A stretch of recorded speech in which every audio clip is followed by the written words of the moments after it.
A busca pelo conhecimento é, sem dúvida, o que nos move, o que move o mundo. Mas, e se essa busca se tornar cega?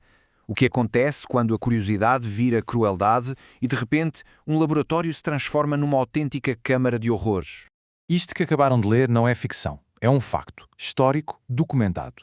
Médicos, financiados por um governo, infectaram deliberadamente cidadãos vulneráveis com uma doença terrível, tudo em nome da ciência. É esta a pergunta que fica a pairar, não é? E olhem que a resposta não é nada simples. Não estamos a falar de vilões de filme, de todo. Esta é uma história bem mais complexa e perturbadora. Uma história sobre gênio, sobre loucura e sobre aquela pressão brutal para se conseguir o impossível. Vamos lá então tentar perceber como é que isto tudo pôde acontecer. Ok, a nossa viagem começa numa zona cinzenta da moralidade, num sítio onde experiências que hoje nos parecem absolutamente chocantes acabaram por ser a base para os milagres médicos que hoje salvam vidas. E este paradoxo é incrível, não é? Cada vez que um transplante de coração salva uma vida hoje, de certa forma estamos a colher os frutos de um passado científico, bem, grotesco. A grande questão é, será que o fim justificou estes meios? Para percebermos isto, temos de conhecer o pioneiro por trás do tudo. Vladimir Demikov não era um cientista louco sair de um filme de terror. Era um cirurgião brilhante e completamente obcecado. A carreira dele foi uma escalada de feitos que, tecnicamente, eram impressionantes. A partir dos anos 30, ele perseguiu esta ideia de transplantar órgãos vitais sem parar, até que culminou na sua criação mais famosa e, claro, mais perturbadora, nos anos 50. Agora, vamos espreitar o que acontecia realmente no laboratório de Demikov, um lugar onde a realidade era de facto muito mais estranha do que qualquer ficção. 2. Sim, duas cabeças, ambas conscientes, ambas a funcionar num único corpo. Para a ciência da época, aquilo foi um marco técnico, algo monumental. Para o resto do mundo, foi a materialização de um pesadelo. E aqui percebemos a futilidade trágica disto tudo. Estas criaturas viviam breves momentos de pura confusão e dor. O macaco com a cabeça transplantada, por exemplo, estava consciente, os olhos mexiam-se, reagiam, mas o corpo estava completamente paralisado.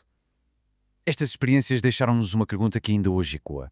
Só porque uma coisa pode ser feita, significa que deve ser feita? Bem, se as experiências de Demikov testaram os limites da ética com animais, o que vamos ver a seguir apaga por completo a linha que separa a ciência de um crime contra a humanidade. Uma história que esteve escondida há mais de 60 anos.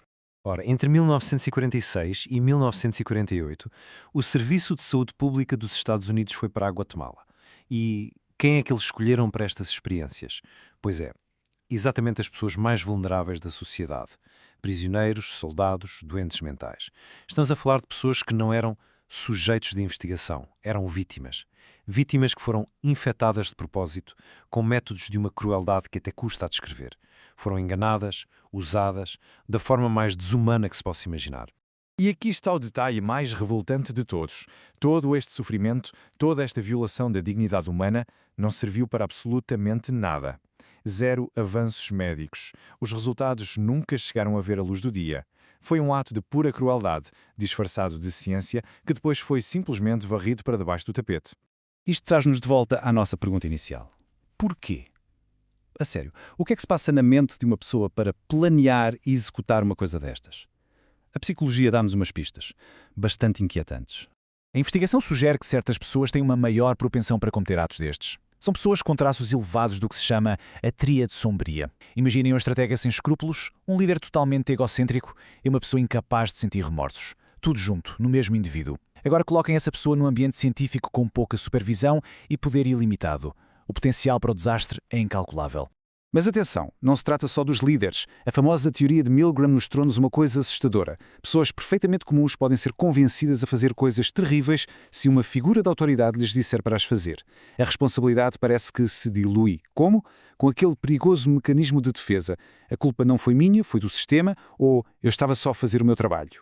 Então, como é que juntamos todas estas peças?